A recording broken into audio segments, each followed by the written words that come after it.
ध्रुव राठी एक ऐसा नाम जो इंडिया में कुछ लोगों के लिए हीरो हैं तो कुछ के लिए विलन। पर सवाल यह है कि इस पूरी कहानी की शुरुआत आखिर हुई कहां से। चलिए आज पता लगाते हैं। क्या आपने कभी सोचा है कि एक यूट्यूबर को इतनी सारी धमकियां और इतनी नफरत क्यों मिलती है? मतलब आखिर ऐसा क्या है? इस सवाल का जवाब जानने के लिए हमें उनकी कहानी में थोड़ा पीछे जाना होगा, एकदम शुरुआत में। तो चलिए रिवाइंड करते हैं और चलते हैं हरियाणा के एक शहर रोहतक में, क्योंकि ये सब कुछ वहीं से शुरू हुआ था। तो ये कहानी शुरू होती है 1994 में हरियाणा के एक बिल्कुल आम से मिडिल क्लास परिवार में। फिर सिर्फ 17 साल की उम्र में ये लड़का पढ़ाई के लिए निकल पड़ता है जर्मनी और 2013 में शौकिया तौर पर एक ट्रैवल ब्लॉगर बनकर अपना यूट्यूब चैनल शुरू कर देता है। सच कहूं तो उस वक्त किसी ने भी नहीं सोचा होगा कि ये लड़का एक दिन इंडिया का पूरा पॉलिटिकल डिस्कोर्स हिलाकर रख देगा। लेकिन एक मिनट, ट्रैवल व्लॉगिंग से पॉलिटिकल कमेंट्री तक ये इतना बड़ा जंप कैसे हुआ? यहीं पर कहानी में आता है एक बहुत बड़ा ट्विस्ट। देखिए, ध्रुव को ये बात बहुत जल्दी समझ आ गई थी कि कॉमेडी में टीवीएफ और एआईबी जैसे बड़े प्लेयर्स से मुकाबला करना लगभग नामुमकिन है। तो उन्होंने एक ऐसा रास्ता चुना जिस पर कोई और दौड़ ही नहीं रहा था, और वो रास्ता था सोशियो पॉलिटिकल और एजुकेशनल वीडियोस का। सच में ये एक ऐसा दांव था जिसने पूरा गेम ही बदल दिया। हाँ, ये बात सच है कि शुरू में वीडियो की क्वालिटी कुछ खास नहीं थी, कैमरा शायद उतना अच्छा नहीं था, एडिटिंग भी बेसिक थी, पर कंटेंट में इतना दम था कि लोग क्वालिटी को भूल गए। वो उन मुद्दों पे बात कर रहे थे जिन पर कोई नहीं कर रहा था, और बस जनता को यही तो चाहिए था। और फिर जो हुआ वो हम सबके सामने है। ध्रुव राठी का चैनल मानो किसी रॉकेट की तरह ऊपर गया, 0 से सीधा अरबों व्यूज तक। 2.8 बिलियन से भी ज्यादा व्यूज। ये सिर्फ एक नंबर नहीं है, ये इस बात का सबूत है कि इंडिया में लोग सिर्फ एंटरटेनमेंट नहीं बल्कि एजुकेशनल और सीरियस कंटेंट भी देखना चाहते हैं। और ये कहानी सिर्फ व्यूज और सब्सक्राइबर्स की नहीं है।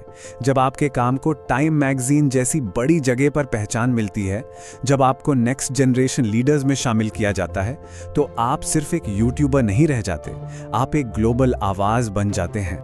पर कहते हैं ना, जब आप इतने ऊपर उड़ते हैं तो तूफान भी बहुत तेज आते हैं, और ध्रुव की जिंदगी में कंट्रोवर्सीज का तूफान तो जैसे हमेशा तैयार रहता है। सबसे कॉमन अटैक क्या होता है उन पर? यही कि भाई तुम जर्मनी में बैठकर इंडिया पर ज्ञान देते हो, और इसके लिए उन्हें जर्मन शेपर्ड जैसा नाम भी दिया गया है। पर ध्रुव भी इसका जवाब अपने ही अंदाज में देते हैं। वो पलटकर इतिहास से ही कुछ पन्ने खोलकर सामने रख देते हैं। और फिर याद है द केरला स्टोरी जैसी फिल्मों पर हुआ बवाल? उन पर बनाए गए उनके वीडियोस ने तो जैसे आग ही लगा दी थी। उनका मकसद, जैसा वो कहते हैं, बस इतना था कि लोग फिल्म को एंटरटेनमेंट की तरह देखें, उसे सच ना मान बैठे।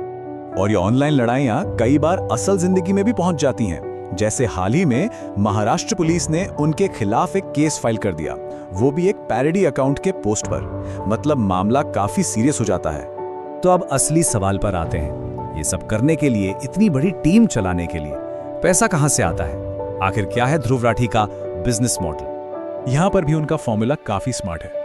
वो सिर्फ यूट्यूब के एडसेंस पर डिपेंड नहीं करते। उनकी इनकम 3 बराबर हिस्सों में बटी है: एडसेंस, ब्रांड स्पॉन्सरशिप्स और उनके ऑनलाइन कोर्सेज। और यही मॉडल उन्हें फाइनेंशियली इंडिपेंडेंट बनाता है, ताकि वो बिना किसी दबाव के काम कर सकें। और इसी बिजनेस मॉडल की वजह से रिपोर्ट्स के मुताबिक आज उनकी नेटवर्थ करीब 27 करोड़ रुपए है। ये पैसा उन्हें अपनी बात को बेबाकी से रखने की आजादी देता है। अच्छा, कई लोग ये भी पूछते हैं कि वो जर्मनी में क्यों रहते हैं। तो इसके पीछे एक पर्सनल वजह भी है और एक प्रोफेशनल भी। एक तो ये उनकी वाइफ जूली का घर है, और दूसरा उनका मानना है कि दूर रहने से वो इंडिया के हाइप बबल से बचकर जमीन से जुड़े रहते हैं। तो इस पूरे 10 साल के सफर का सीक्रेट क्या है? क्या है वो फॉर्मूला जिसने उन्हें यहां तक पहुंचाया? ध्रुव ने खुद अपनी सफलता के 5 सीक्रेट्स बताए हैं। चलिए जल्दी से देखते हैं। पहला, यूनिक बनो, ऐसी रेस में दौड़ो जहां आप अकेले हो। दूसरा, वैल्यू दो, लोगों को वो दो जिसकी उन्हें सच में जरूरत है। तीसरा, ऑथेंटिक रहो, जो कैमरे पर हो वही असल में रहो। चौथा, क्वालिटी पर फोकस करो, क्वांटिटी पर नहीं। और पांचवा, सबसे जरूरी, अपनी गलतियों को मानो और उनसे सीखो। उनका मानना है कि ये फॉर्मूला सिर्फ यूट्यूब पर नहीं, कहीं भी काम आ सकता है। बहुत से लोग पूछते हैं कि क्या वो कभी पॉलिटिक्स ज्वाइन करेंगे। इस पर उनका स्टैंड क्लियर है। वो मानते हैं कि राजनीति के बाहर रहकर जो बदलाव लाया जा सकता है वो ज्यादा पावरफुल है। उनका काम है लोगों को जागरूक करना, क्योंकि जब लोग सवाल करना सीख जाएंगे तो राजनीति तो अपने आप सुधर जाएगी। तो ये थी ध्रुव राठी की पूरी कहानी, एक मिडिल क्लास लड़के से इंडिया के सबसे प्रभावशाली यूट्यूबर्स में से एक बनने तक का सफर।